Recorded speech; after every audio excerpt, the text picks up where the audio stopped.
गीता का पहला अध्याय हम लेंगे, इसका नाम क्या है? देखिए गीता में कितने अध्याय टोटल? 18। और श्लोक कितने? आप तो बहुत जानते हैं भाई, इसका मतलब पुराने साधक कितने? जरा हाथ खड़े करना। कम है फिर भी चलो। और नए?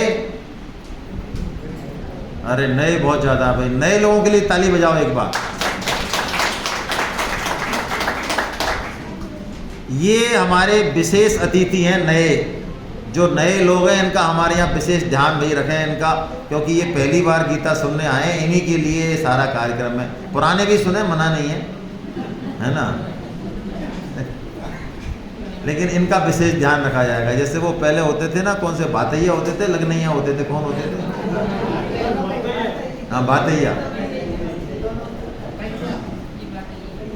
तो गीता में 18 अध्याय 700 श्लोक। और देखिए बड़ी विलक्षण बात कि गीता का पहला अध्याय है अर्जुन विषाद।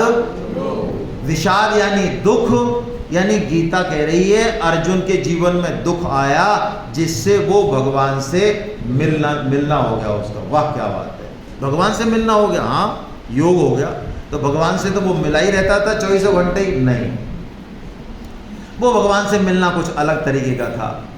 आप देखिए अर्जुन भगवान का मित्र है, सखा है, लेकिन कभी भी अर्जुन के मन में ये नहीं आई कि प्रभु मेरे को आप गीता सुना दो। आई क्या? और अब हम अपनी चेकिंग करें,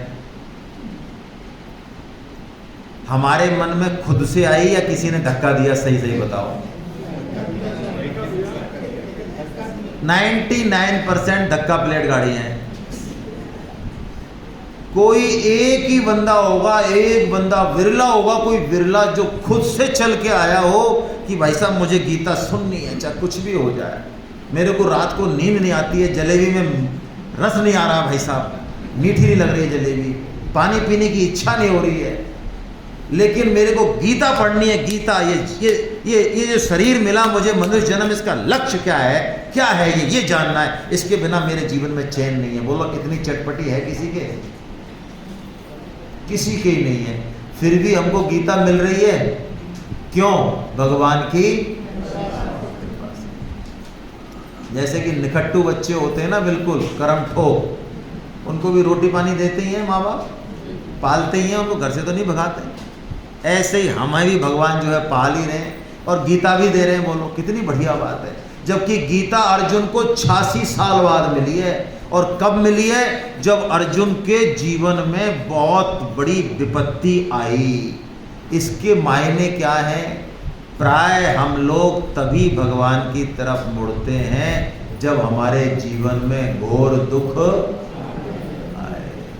हम ऐसे बढ़िया आदमी नहीं हैं कि सुख में भगवान का स्मरण कर लें ना, इतने बढ़िया नहीं है। हाँ कहने को तो कह सकते हैं डायलॉग, लेकिन अंदर से जो आवाज निकलती है ना भगवान के प्रति, पुकार निकलती है भैया, वो कब निकलती है? वो बहुत बड़ा दुख आने पे, या सबका साथ छूट जाए, जिनका आश्रय था वो सब छूट जाए, पुत्र का, धन का, पद का, सब छूट जाए, सब अपना अपना रंग दिखा दें, तब पुकार निकलती है हे नाथ अब तू ही है, हे नाथ, हे नाथ, तब असली पुकार लगती है। बाकी तो नकली चलता है मामला टोटल। ठाकुर जी सब आपका ही है प्रभु, सब आप ही करा रहे हो महाराज, सब आप ही आप हो, ये पुत्र में भी आप ही हो, बुद्धि बहुत तेज हो गई ना, सब आप ही हो प्रभु, सब आप ही हो। डायलॉग तो चलते रहते हैं, लेकिन वो हृदय में वो भाव रहता क्यों नहीं रहता? क्योंकि दम, हाँ दम है संबंधों का, धन का, परिवार का, जन का, पढ़ाई का, विद्या का, बहुत दम है दम। तो जब दम कभी बेदम हो जाए ना, तब चलती है पुकार। बस यहीं से गीता की शुरुआत है भाई, हैं? आपको पता ही है गीता की शुरुआत कैसे होती है कि धृतराष्ट्र के कारण महाभारत का युद्ध होता है। धृतराष्ट्र कौन है?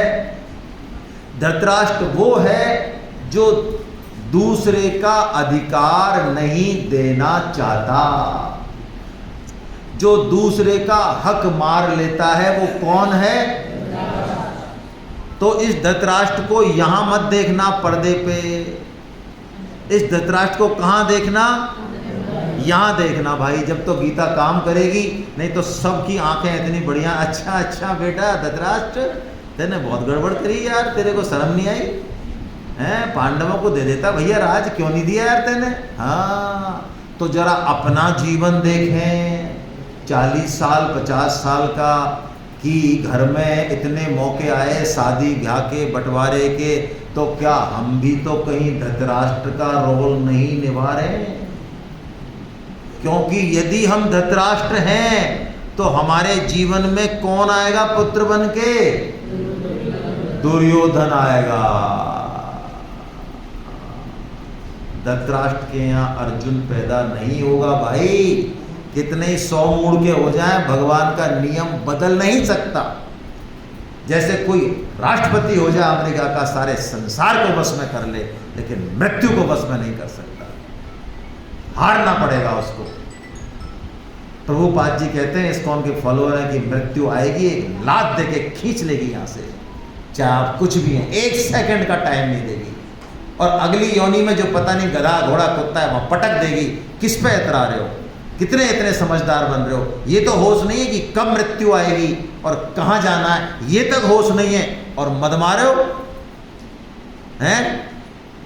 ऐसी बेवकूफ़ी प्राय हम करते तो नहीं है। कहाँ जाना है साहब? कहाँ का टिकट लिया पता नहीं साहब, ट्रेन कहाँ जा रही है पता नहीं साहब, बैठे हैं बम्बई जाना है पता ही नहीं कहाँ जाना है। तो ऐसी बेवकूफ़ी तो नहीं करते ना। अरे यात्रा होती है बम्बई की, नासिक की, तो बाकायदा अटैची जमाते हैं, टिकट लेते हैं, रिजर्वेशन कराते हैं, प्लेटफॉर्म पूछते हैं, ट्रेन पकड़ते हैं, सारा सिस्टमेटिक चलता है। अरे तो जब छोटी छोटी यात्राओं का इतना ध्यान है, तो ये अंतिम एक यात्रा जो होनी है, इसका ध्यान कौन करेगा भाई?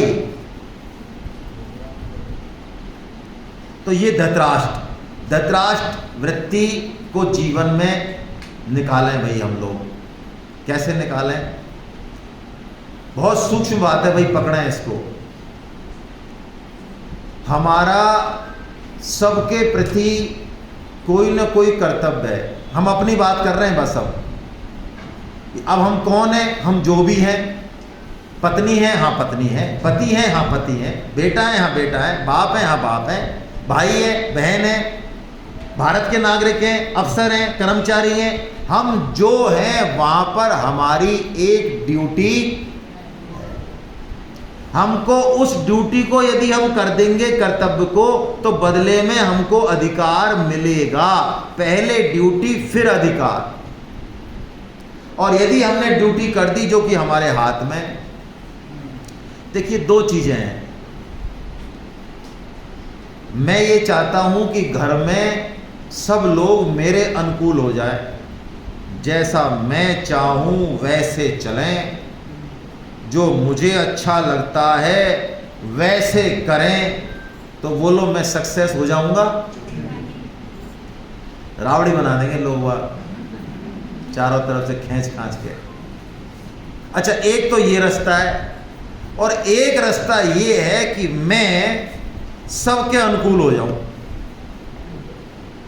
जो जैसा चाहता है, पिताजी क्या चाहते हैं मैं पिताजी के हिसाब से काम कर दूं, माताजी क्या चाहती हैं मैं माताजी के हिसाब से, पतिदेव पत्नीदेव क्या चाहते हैं मैं उसी हिसाब से अपने को अनुकूल कर लूं, तो बोलो मेरे जीवन में आनंद आएगा कि नहीं आएगा? और ये मैं कर सकता हूं कि नहीं कर सकता हूं? ये मेरे हाथ में है कि नहीं है? ये तो मेरे हाथ में है ना। इसमें मेरी स्वाधीनता है, स्वतंत्रता है। और जो मैं चाहता था कि सब मेरे अनुकूल हो जाए, वहां पराधीनता है। तो बस जैसे इस तरफ दृष्टि गई, ये धृतराष्ट्र चला जाएगा जीवन से। और एक खास बात, बहुत जोरदार बात, जो स्वामी जी महाराज कहते हैं, यदि हमको किसी चीज को पाने की इच्छा है, कामना है, तो वो चीज हमारे पास आसानी से नहीं आएगी। और यदि हम अपना कर्तव्य कर्म कर रहे हैं निष्काम भाव से, बदले में हमें कुछ नहीं चाहिए वास्तव में अंदर से, तो जो हमारी आवश्यकता की चीजें वो स्वतः आएंगी हमारे पास, दौड़ के आएंगी, जबरदस्ती आएंगी। ये बात जो मैं कह रहा हूं कुछ बैठ रही है दिमाग में? स्वामी जी महाराज कहते हैं कि देखो आप लोग घर में क्या खाते हो, दाल खाते होंगे, एक सब्जी बना लेते होंगे, रोटी, छोटा मोटा कुछ और भी। ये देखो हमारे यहाँ कितनी माता बहनें खड़ी हैं ये सामने, कोई खीर लेके, कोई रबड़ी लेके, कोई क्या लेके, कोई सब्जी, कोई दाल, और कहती हैं स्वामी जी हमारे हम बड़े अच्छे से बना के लाएं, जरा हमारा ग्रहण कर लो आज आप। क्यों भाई, क्यों स्वामी जी को क्यों देना चाह रहे हैं हम सब, क्यों बोलो तो सही? क्योंकि स्वामी जी किसी से, और मान लो हम बैठे हो स्वामी जी की जगह बुक्कड़ जहाँ देखे, अच्छा तुम रबड़ी लाओ, आ जाओ आ जाओ आ जाओ, तुम आ जाओ, अच्छा खीर वाले तुम हटो, करेला वाले हटो, अच्छा अच्छा तुम आओ, अच्छा ऐसे बुक्कड़ को ले जाओगे क्या? तो क्या साइंस है भाई, क्या साइंस है? साइंस ये है कि हम अंदर से भगवान पे विश्वास करके और अंदर से चीजों के प्रति दौड़ना बंद कर दें। पूरा घर, पूरा परिवार, पूरा समाज, पूरी सृष्टि हमारे पीछे आएगी। ये छोड़ दें धृतराष्ट्र वृत्ति, एकदम दुर्योधन होना छोड़ दें, ये बात है। यही माम का है, ये जो बड़ा माम का, ये यदि हमने धृतराष्ट्र वृत्ति रखी, खाऊं का भाव रखा, तो हमारे जीवन में महाभारत होगा। अपनी बुद्धि से हम रोक नहीं सकते। हमारे पहले के बुजुर्ग, पहले की माताएं हैं, आप देखो 20-25 की फैमिली, और कैसा आनंद बरसता था। क्यों भाई? क्योंकि उनमें से कुछ लोग ऐसे होते थे जो सबका ध्यान रखते थे, सबको पहले खिलाएंगे, खुद को लास्ट में मिले मत मिले, है ना, सबकी सुविधा का ध्यान, अच्छे से अच्छा मिले, अच्छे से अच्छा, और खुद एक दो लोग जो है बिल्कुल वो सेवा में लगे हुए हैं। और मैं आपको पक्की बात बता दूं, इसको लिख लो भले आप, दूसरों को सुख पहुंचा के यदि आपके मन में प्रसन्नता हो रही है, तो आपका शरीर, आपका सब कुछ इतना बढ़िया रहेगा जितना काजू बादाम खा के तो कभी नहीं हो सकता। काजू बादाम आपके भौतिक शरीर को ठीक करेगा, कोई भी दवा, कोई भी औषधि भौतिक शरीर के भीतर जो साइको शरीर है, और साइको शरीर के पीछे जो आध्यात्मिक शरीर है, जहां से पूरा चलता है शरीर का सिस्टम, ये कभी पहुंच नहीं सकते पदार्थ वहां पर। लेकिन जो भगवान की बात मानेगा, उसका जड़ यानी आध्यात्मिक शरीर ठीक हो जाएगा, उसका शरीर सारी बीमारियों से दूर रहेगा, बुढ़ापे में भी बहुत बड़े कष्ट है ही नहीं उसके जीवन में, बहुत आराम से जाएगा वो, ये पक्की बात है। अब देखिए दुर्योधन कौन है और अर्जुन कौन है, पांडव कौन है और दुर्योधन कौन है। ये धृतराष्ट्र तो हमने समझ लिया, इसको हमको दूर निकालना है भाई, मेरा आपसे हाथ जोड़ के निवेदन है। अब दुर्योधन कौन है? दुर्योधन गीता में सबसे पहले द्रोणाचार्य के पास जाता है और उनको अपनी सेना के वीरों का वर्णन करता है और पांडवों की सेना का, लेकिन पांडवों की सेना के एक एक वीर का वो वर्णन तो करता है, लेकिन वो कृष्ण का वर्णन, कृष्ण की उसको जरूरत, कृष्ण उसको दिखते ही, और दिखते हैं तो वो ग्वाला मानता है। ऐसे ही हम पॉलिटिकल कोई पोस्ट पे हैं,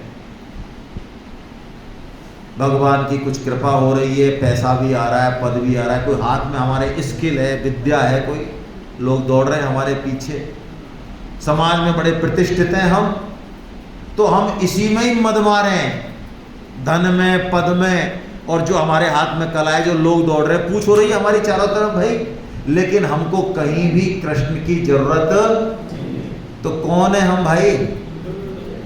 दुर्योधन है, और दुर्योधन की जंघा टूटेगी, इसी जन्म में टूटेगी। जितना बड़ा वो दुर्योधन है उतनी बड़ी गदा आ जाएगी, चिंता ही मत करो आप, सिस्टम है ये प्रकृति का अपने आप। हाँ कुछ समय है कि वो दुर्योधन मदमाएगा, समय है। तो हमको, और अर्जुन कौन है, पांडव कौन है भाई? पांडव वो है जो कृष्ण जिनके यहां पे सारथी हैं, वो लोग ड्राइवर की भूमिका, कौन? कमी है कृष्ण के, कुछ कमी है? अरे ये पांडव जिस महाभारत युद्ध के बाद जीतेंगे पूरा, राज्य, उससे 100 गुना टॉप का राज्य उसके पास अभी है। और इस युद्ध में से कुछ कमीशन मिल रहा है कृष्ण को, कोई फायदा, लेकिन फिर भी क्या बने हुए हैं? सारथी। क्या बात है। तो क्या मतलब भगवान को कुछ चाहिए? भगवान ये चाहते हैं कि हम जो है सबको खाना खिला दें और बहुत ऊंचे ऊंचे काम करें और धन लुटा दें भगवान को, और बड़े बड़े ये चाहते हैं भगवान, इससे राजी होंगे? या भगवान को कुछ और ही चाहिए भाई? हाँ, कुछ और चाहिए, जिसके चक्कर में भगवान ड्राइवर की नौकरी कर रहे हैं। बोलो, है कुछ? दुर्योधन कहता है महाराज आओ सोने के बर्तनों में और देखो तो सही, ठाट देखो हमारे 56 भोग आज। तो भगवान श्री कृष्ण का रे बावले दुर्योधन, आदमी 2 कारणों से खाता है। या तो उसको भूख हो, बहुत ज़्यादा कुछ मिल नहीं रहा हो, चारों तरफ भटभटा रहा हो, तो खा लेगा भाई फटाफट, तो भूख मेरे को है नहीं। दूसरा कारण होता है भैया प्रेम हो, है? जैसे कि देखो हमारे देवी सिंह जी की है ना धर्म पत्नी, कल हम भोजन कर रहे रात को 10 बजे भी है ना, वो एक उसमें से लाला के, अरे लो भाई साहब, लो भाई साहब, लो भाई साहब, दाल लो, ये लो, अरे हम ले लेंगे, अरे नहीं लो लो लो। तो मुझे याद आ गया, मैं कि देखो आजकल इस तरह के जो है मिलना बंद हो गए भाई, है ना, फैक्ट्री में बंद हो गए, पहले बना करते थे। आजकल थोड़े से ऑटोमेटेड मोड वाले आ गए। तो अचानक याद आया कि देखो कितने प्रेम से ये खिला रही हैं, ऐसे प्रेम से पेट भरा हो तब भी व्यक्ति जो है खा लेगा। तो कृष्ण का ना तो बेटा मेरे को भूख है और ना मेरे को तेरे से, तो मैं क्यों खाऊंगा? मैं नहीं खाता। तो कहां चले गए? विदुर जी के पास। तो पांडव कौन है? अर्जुन के सारथी हैं कृष्ण, और बड़े बड़े राजा मौजूद हैं वहां पे, बड़े बड़े, लेकिन किसी की हिम्मत नहीं है कि वो शंख बजा दे। पहला शंख कौन बजाएंगे? कृष्ण बजाएंगे। हमारे जीवन में गाड़ी आए नई है, लाड़ी आए चाहे नई, चाहे वल्ली पद लगे, चाहे धोती खरीदें, वस्त्र खरीदें, अरे चाहे भोजन करें, जीवन का हर चीज सबसे पहले भगवान श्री कृष्ण को समर्पण करें। सबसे पहले हमारे जीवन के केंद्र में हो भगवान, हर समय उनका स्मरण हो, हर चीज के पीछे उनको धन्यवाद दें। तो ये ऐसा हो जाए तो हम कौन हो गए? हम पांडव हो गए भाई। पांचजन्यम ऋषिकेशो देवदत्तम धनंजय पौंड्रम दद्मो महाशंख भीम कर्मा प्रकोदर। भगवान का शंख का नाम क्या है? क्या बात है। अरे हम अपनी 5 इंद्रियों को भगवान में लगा दें तो 5 जन शंख हमारे जीवन में भी बच जाएगा। कानों से भगवान की कथा सुने, भगवान को ही देखें चारों तरफ, और यदि और भी दिख रहे वो भी भगवान के ही रूप हैं। संसार में जितने भी रूप हैं भगवान ही हैं, भगवान के अलावा कुछ है नहीं। हमको चाहे पसंद आए चाहे ना आए, हमको समझ में आए चाहे ना आए, भगवान के अलावा दूसरा और कोई है ही नहीं। इससे ऊंची साधना गीता में बताई नहीं कोई दूसरी। यदि हम अपने परिवार के लोगों में, आसपास के लोगों में, यदि हम अंदर से भगवान देखने लग गए कि ये आए तो हैं इस रूप में, आए तो हैं इस संबंध से, लेकिन ये तो ऊपर ऊपर का मामला है, नीचे तो साक्षात ठाकुर जी लीला कर रहे हैं। अपमान की लीला भी हो रही है तो ठाकुर जी कर रहे हैं, कड़वी भी बोल रहा है तो ठाकुर जी बोल रहे हैं। ठाकुर जी ने आज ये लीला ले ली, क्या करें? तो हो गया काम, तीनों योग हो गए। ये है पांचजन्यम। ओहो, ऋषिकेश। ऋषिकेश का मतलब है हमारी इंद्रियों के स्वामी है भगवान, सबके स्वामी है। ये जो आँख कान नाक चल रहे हैं ना, ये कोई ऐसा मत समझना कि ये एपरेटस से चल रहे हो, ये तो कुछ नहीं है, ये तो मिक्सी है। मिक्सी में लाइट नहीं हो तो चल जाएगी क्या? बिजली नहीं हो तो ये जो आँख है, नाक है, कान है, ये आज डॉक्टरों से आप पूछो ना, पता चलता है। जब जाते हैं कोई बीमारी होती है, गले में खराबी हो गई, तो डॉक्टर कहते हैं साहब ये जो कोड है ना यहाँ पे, हमें नहीं पता ये कैसे काम करती है, हमें तो ये पता है कि 1 सेकंड में इतनी बार हिलती है ये, और ये डिस्टर्ब हो गई तो अब हम कुछ नहीं कर सकते। ये पर्दा है, ये कैसे जो शब्द जाते हैं उस पर चोट पहुंचती है, क्या वाइब्रेशन होते हैं, फिर वो माइंड में न्यूरॉन्स टारगेट देते हैं और वही की वही शब्दों को ये कैच कर लेता है। ये साइंस के पास नहीं है भाई, जवाब समझने की ताकत नहीं है, मान लो। अरे जिसके पास समझने की ताकत नहीं है, सामने पड़ी है चीज और किसी ने तो इसको बनाया।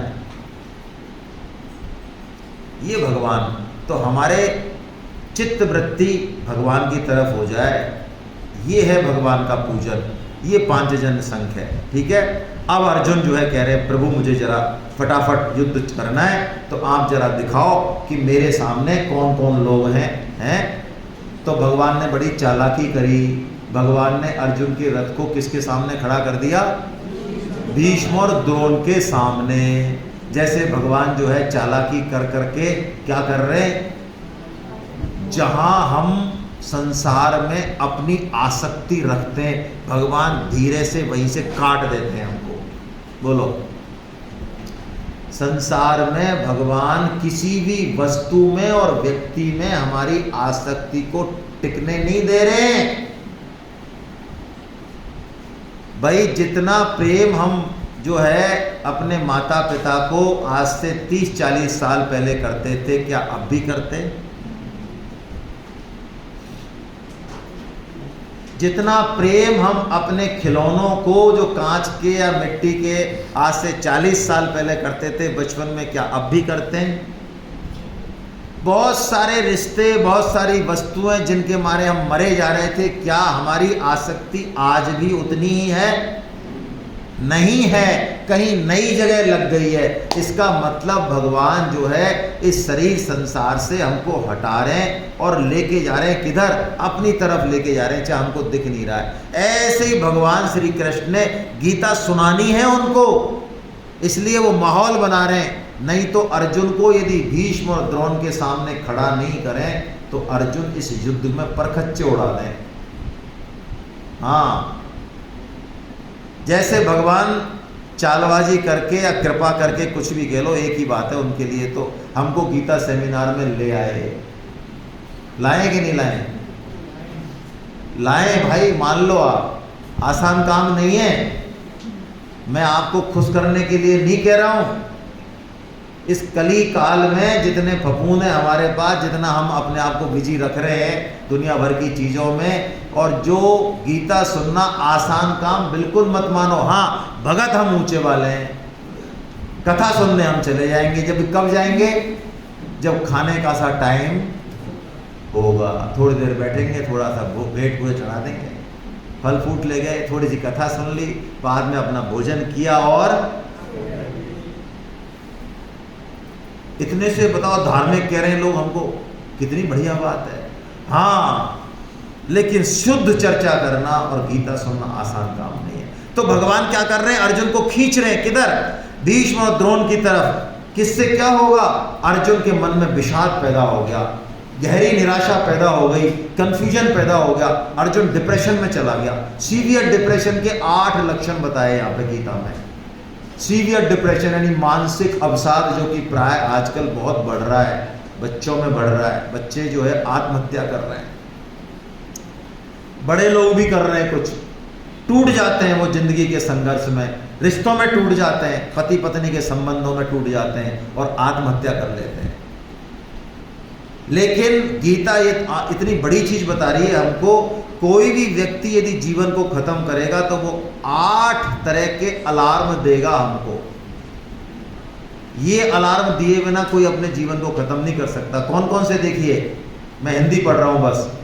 अर्जुन कह रहे हैं मेरे अंग शिथिल हो रहे हैं और मुंह सूख रहा है, शरीर में रोंगटे, हाथ से गांडीव, त्वचा और मन भ्रमित हो रहा है, और मैं खड़े रहने में भी,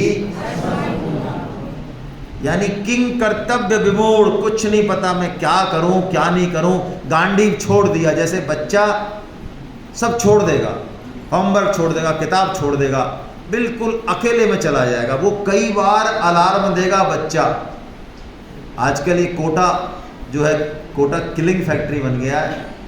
तो ये बात मैं इसलिए निवेदन कर रहा हूँ कि कोई भी व्यक्ति जो आत्महत्या करेगा वो एक बार नहीं कई बार हमको अलार्म देगा, लेकिन हम उसके अलार्म को प्राय सुन नहीं, देख नहीं पाते। इस कारण वो फिर परिणति को पहुंच जाता है।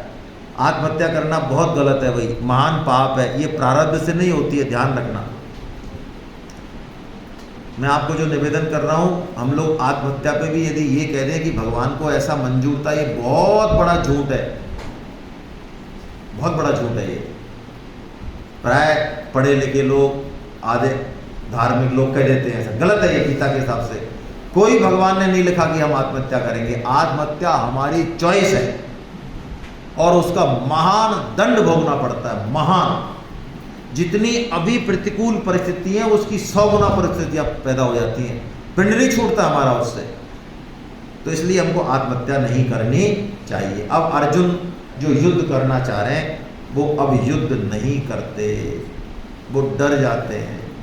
और डिप्रेशन में जाने के कारण अर्जुन क्या करते हैं, अर्जुन युद्ध करने के तो नुकसान बताते हैं भगवान को, और युद्ध नहीं करने के क्या बताते हैं, यही हम करते हैं। बच्चे को यदि सही जगह नहीं चलना है तो वो यही नाटकबाजी करेगा कि जो है, क्योंकि वो मोहित अवस्था में हो जाता है बच्चा। तो अर्जुन भी अभी मोहित हैं। तो मोहित अवस्था में क्या होता है, मोहित अवस्था में काला दिखता है सफ़ेद और सफ़ेद दिखता है। हमारे जीवन में भी आती हैं ऐसी स्थिति, बच्चों के बड़ों के सबके आती हैं। हम मोहित होते हैं, मोहित ही तो हैं हम, कि इस जीवन को हमने पता नहीं क्या समझ लिया, इतना इम्पोर्टेंट समझ लिया इस शरीर संसार का पालन करना कि इसके चक्कर में असली काम हम भूल गए। तो ये क्या है, मोहित होना है कि क्या है।